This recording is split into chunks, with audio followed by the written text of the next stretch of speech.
नमस्कार प्रेक्षकांनो, कमळी मालिकेत आज आपण पाहणार आहोत कमळी मालिकेचा एक असा भाग जिथे घरातील शांततेत लपलेला आहे एक गूढ रहस्य आणि असं रहस्य जे उघडलं तर सगळं काही बदलून जाईल।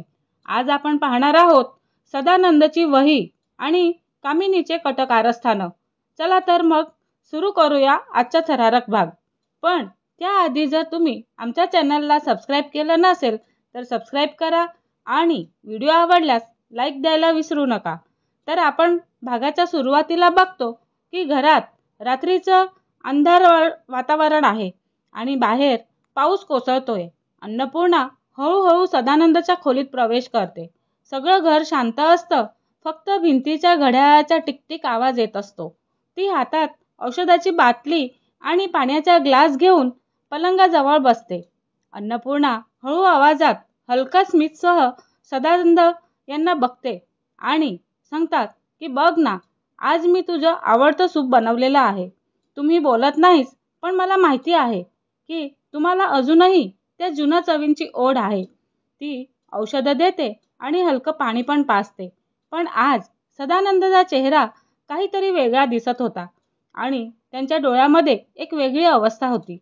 तर अन्नपूर्णा लक्ष देते आणि काळजीने विचारते, म्हणते की काय झालं, काही त्रास होतोय का किंवा काही सांगायचं आहे का? सदानंदचा हात थोडा थरथरतो आणि तो प्रयत्नाने हात वर करतो आणि टेबलवरील वहीकडे बोट दाखवतो। अन्नपूर्णा चकितच होते आणि म्हणते, ही वही काय आहे यात? ती वही उघडते आणि पानं उलटताच तिच्या नजरेत काहीतरी अक्षरं पडतात आणि घुसर थरथरल्या हाताने लिहिलेली ते अक्षरं ती नीट बघते आणि शब्द वाचते। अन्नपूर्णा, सावध राहा, कामिनीवरती विश्वास ठेवू नकोस। क्षणभर वेळ थांबून जातो। अन्नपूर्णा हे वाचून एकदम स्वस्थ होऊन जाते आणि जणू जमिनीखालून वीज गेल्यासारखं तिला वाटतं। ती त्या शब्दांकडे पाहते आणि तिच्या डोळ्यात अश्रू दाटून येतात। तेव्हा अन्नपूर्णा कापऱ्या आवाजात म्हणतात, काय म्हणतायत तुम्ही? कामिनी, पण ती तर आपल्या घरातलीच आहे आणि आपल्या बहिणीसारखीच आहे ना ती, आणि बहिणीसारखीच झाली होती ती। तेव्हा सदानंद हळूहळू पुढचं पान उघडायला लावतात आणि म्हणतात, त्यांच्या हातातून पेन पुन्हा सरकतो आणि ते नव्या पानावरती लिहितात। ते लिहितात, मी सत्य पाहिलेलं आहे, सगळं तिचंच कारस्थान आहे आणि तिने आपल्या घरात विष पेरलेलं आहे।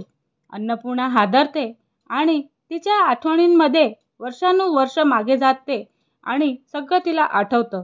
कामिनीचे गोड शब्द, तिचे बनावट प्रेम आणि अचानक घरात घडलेल्या विचित्र गोष्टी, आता सर्व काही जुळायला लागतं आणि ती त्याच्याकडे वळते आणि हात धरते। तर अन्नपूर्णा हळू आवाजात म्हणतात की सदानंद, तुम्ही जे बोलू शकत नाहीत पण तुमच्या नजरेत मला सगळं काही दिसतं। तुम्ही किती दिवस हे मनात ठेवून बसलायत? काही नाही, आधी सांगितलंस ना तर अजून पण स्थिती वेगळी राहिली असती। सदानंदचे डोळे पाणावतात आणि ते हलकासा मान हलवतात। तेव्हाच अचानक दरवाजाजवळ आवाज येतो आणि दरवाजा टकटक असं वाजतो। अन्नपूर्णा झटक्यातच वही उशीखाली लपवतात आणि दरवाजा उघडताच आत येते ती कामिनी। नेहमीप्रमाणे हसतमुख, पण डोळ्यात काहीतरी गूढ आणि काहीतरी लपवलेलं आहे असं वाटतं। कामिनी गोड आवाजात म्हणत असते, आईसाहेब काय करताय? बाबा झोपले का अजून? तर अन्नपूर्णा स्वतः सावरतात आणि म्हणतात, हो झोपलेलेच आहेत, मी त्यांना औषधं दिलं आणि आता बरं वाटतंय थोडं। कामिनी सदानंदकडे पाहते आणि तिच्या होठांवरती एक हलकं पण धोकादायक स्मित दिसतं। ती हळूच म्हणते, बरं आहे मग, झोपू द्या त्यांना, त्यांना आता शांतता हवीच आहे। अन्नपूर्णाच्या अंगावरती काटा येतो आणि ती काही न बोलता मान हलवते। कामिनी वळते आणि बाहेर निघून जाते। तिच्या पायऱ्यांचा आवाज दूरवर हरवतो आणि इकडे अन्नपूर्णा लगेच दरवाजा बंद करतात आणि वही बाहेर काढतात आणि दुसरं पान उलटवतात। शेवटच्या पानावरती एक अपूर्ण वाक्य लिहिलेलं दिसतं आणि ते असतं, जर माझ्यासोबत काही झालं तर सत्य घराच्या गुप्त ठिकाणी आहे। अन्नपूर्णा घाबरते पण तिच्या डोळ्यात आता भीतीपेक्षा निर्धार मोठा झालेला आहे. अन्नपूर्णा थरथरत्या पण ठाम आवाजात म्हणत असतात, सदानंद, मी तुमचं सत्य जगासमोर आणेल. तुम्ही न बोललास तरीही तुमचे मन मला ऐकू येतं. कामिनीचा हा खेळ आता संपणारच आहे आणि लवकरच संपवेल. ती वही आपल्या कपाटात सुरक्षित ठेवते आणि खोलीत अजूनही पावसाचा आवाज आणि विजेचा लख्ख प्रकाश चालू असतो. अन्नपूर्णा त्या उजेडात उभी राहते आणि त्यांच्या चेहऱ्यावरती एकाच वेळी दुःख, राग आणि जबरदस्त आत्मविश्वास उभा होतो. तर मित्रांनो, अन्नपूर्णाला आता कळलंय की सदाशिव अनेक वर्षांपासून काहीतरी गुपित सांगायचा प्रयत्न करत होते, पण हे सत्य नेमकं काय आहे ते अजूनपर्यंत कोणाला कळलेलं नाही.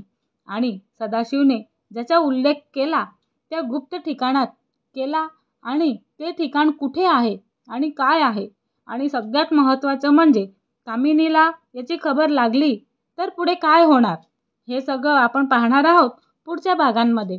तोपर्यंत चॅनलशी जोडलेले राहा आणि कमळी मालिकेतील प्रत्येक थरारक अपडेटसाठी आमचा व्हिडिओ नक्की बघा आणि चॅनलला लाईक, शेअर, सबस्क्राईब करायला विसरू नका. धन्यवाद.